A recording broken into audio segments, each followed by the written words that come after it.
នាងក៏លួចស្រឡាញ់សិស្សច្បងរបស់នាងអស់រយៈពេលជាច្រើនឆ្នាំផងដែរនៅថ្ងៃនោះគាត់បានស្លៀកពាក់យ៉ាងប្រុងប្រយ័ត្នដោយរៀបចំខ្លួនដើម្បីសារភាពអារម្មណ៍របស់គាត់ទៅកាន់សិស្សច្បងរបស់គាត់ដោយមិននឹកស្មានដល់បងប្រុសច្បងរបស់ខ្ញុំបានបង្ហាញខ្លួនជាមួយមិត្តស្រីរបស់គាត់ស្ថានភាពភ្លាមនេះបានធ្វើឲ្យគាត់ខាត់បងទាំងស្រុងកំពុងមើលបងប្រុសច្បងរបស់គាត់ណែនាំអំណោយដល់មិត្តស្រីរបស់គាត់ដោយរីករាយក្មេងស្រីនោះអាចបង្ខំញឹមជាការឆ្លើយតបឃើញបងប្រុសច្បងរបស់ខ្ញុំនិងមិត្តស្រីរបស់គាត់ស្និទ្ធស្នាលគ្នាខ្លាំងបេះដូងរបស់ក្មេងស្រីកាន់តែឈឺចាប់ថែមទៀតចាប់ពីថ្ងៃបន្ទាប់មករួនលីវជើងបានចាប់ផ្ដើមជៀសវាងការញ៉ាំអាហារជាមួយនាងជីជៀនដោយចេតនាឬចេតនាខ្ញុំចេតនាជៀសវាងការអង្គុយនៅតុតែមួយជាមួយគាត់នៅតាមផ្លូវត្រឡប់មកពីសាលារៀនវិញនាងជីជៀនបានស្វាគមន៍គាត់យ៉ាងកក់ក្ដៅរួនលីវជើងក៏ធ្វើពុតជាមនុស្សដែរក្រោយម៉ោងរៀនថ្ងៃនោះនាងជីជៀនក៏បានកត់សម្គាល់ឃើញថារួនលីវជើងហាក់ដូចជារវល់ខ្លាំងនាពេលថ្មីនេះប៉ុន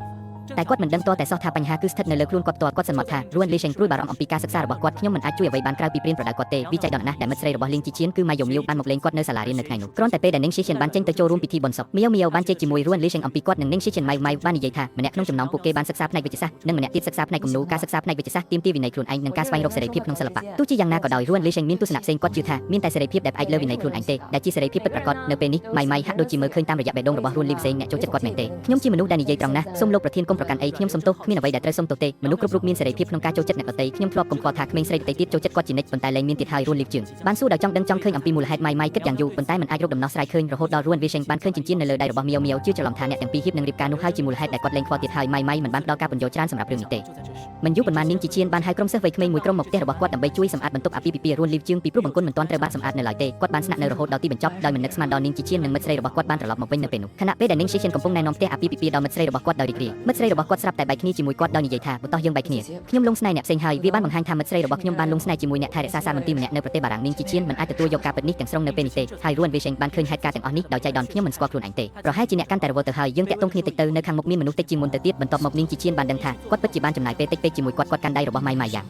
ណែនហើយនិយាយដោយរៀបសារថាគាត់ពិតជានឹងចំណាយពេលជាមួយនាងឲ្យបានច្រើនជាងនេះនៅថ្ងៃអនាគតភាពអសមត្ថភាពក្នុងការស្លាប់ការបដិសេធដោយគ្មានមេត្តាក្នុងការទីនាងជាត្រឡប់មករកការពិតវិញដោយខូចខើតើវាមានន័យយ៉ាងណាចំពោះអ្នកអាជីពមិនសំខាន់ជាងស្នេហាទេប្រឈមមុខនឹងការសួរចម្លើយរបស់មៀវនាងជីជៀនស្ទើរតែនិយាយមិនចេញម៉ៃដោះចិញ្ចៀនរៀបការរបស់នាងចេញគាត់បែកខ្លួនហើយចាក់ចេញដោយមិនងាកក្រោយនាងជីជៀនត្រូវបានទុកចោលតែម្នាក់ឯងលិចលង់ក្នុងតុព្រួយគាត់សម្លឹងមើលដោយទេដៃដោយកាន់ចិញ្ចៀនរៀបការប៉ុន្តែបន្ទាប់មកខ្ញុំស្រាប់តែសម្លេងទ្វារបន្ទប់ទឹកបិទគាត់បានក្រោកឡើងដើរទៅហើយបើកទ្វារនោះជាពេលដែលពួកគេបានរកឃើញថាវាពិតជាជំងឺមហារីកឈាមសូមអភ័យទោសចាប់តាំងពីពេលនោះមកដោយខូចចិត្តនាងជីជៀនបានធ្លាក់ចូលទៅក្នុងភាពងឹតគ្មានទីបញ្ចប់លងទុកព្រួយរបស់គាត់នៅក្នុងបាជារៀងរាល់ថ្ងៃរួនលីវជើងគឺដូចជាអ្នកថែរក្សាស្ងាត់ស្ងៀមម្នាក់ដែលការពីបការមួយខ្ញុំដើរលេងជាមួយគាត់ស្ងាត់ពីមិនឆ្ងាយប៉ុន្មានជារៀងរាល់ថ្ងៃនៅពេលណាដែលនាងជីជៀនស្រវឹងរហូតដល់សន្លប់បន្ទាប់មករួនលីសេងនឹងបង្ហាញខ្លួនហើយនាំគាត់ទៅផ្ទះដោយសុវត្ថិភាពពេលខ្លះរួនលីសេងក៏នឹងផឹកមិញដែលស្វ័យជាមួយនាងជីជៀនផងដែរអ្នកទាំងពីរបានចែករំលែកសេចក្តីរីករាយនិងទុកព្រួយរបស់ពួកគេក្នុងជីវិតបន្តិចម្ដងចម្ងាយរវាងអ្នកទាំងពីរកាន់តែខិតជិតគ្នាទៅយើងតែងតែទៅថ្នាក់រៀនហើយរត់ជាមួយគ្នានាងជីជៀនក៏ត្រូវបានអំដំណើរដោយរួនលីសេងផងដែរគាត់បានលេចចេញបន្តិចម្ដងពីស្រមោលនៃការជឿចាប់ក្នុងចិត្តទីបំផុតមួយយប់ហើយរួនលីវជើងបានប្រមូលផ្ដុំភាពក្លាហានទាំងអស់របស់នាងហើយសារភាពទៅកាន់នាងជីជៀនថាពួកខ្ញុំចូលចិត្តអ្នកយូរណាស់មកហើយខ្ញុំដឹងថាមនុស្សជាច្រើនក៏ចូលចិត្តអ្នកដែរប៉ុន្តែខ្ញុំអាចធានាបានខ្ញុំប្រកាសជាមនុស្សដែលចូលចិត្តអ្នកបំផុតលីងជីជៀនមានការភ្ញាក់ផ្អើលបន្តិចចំពោះការសារភាពភ្លាមរបស់រួនលីវជឿជាងគាត់ដឹងយ៉ាងច្បាស់ថាគាត់មិនចូលចិត្តទាំងវៀនលីវផ្សេងទេមានតែក្នុងអំឡុងពេលនៃការជិះចាប់នេះទេដែលរួនលីសេងបានបង្ហាញខ្លួនវាបានបំពេញភាពទេនៅក្នុងចិត្តរបស់គាត់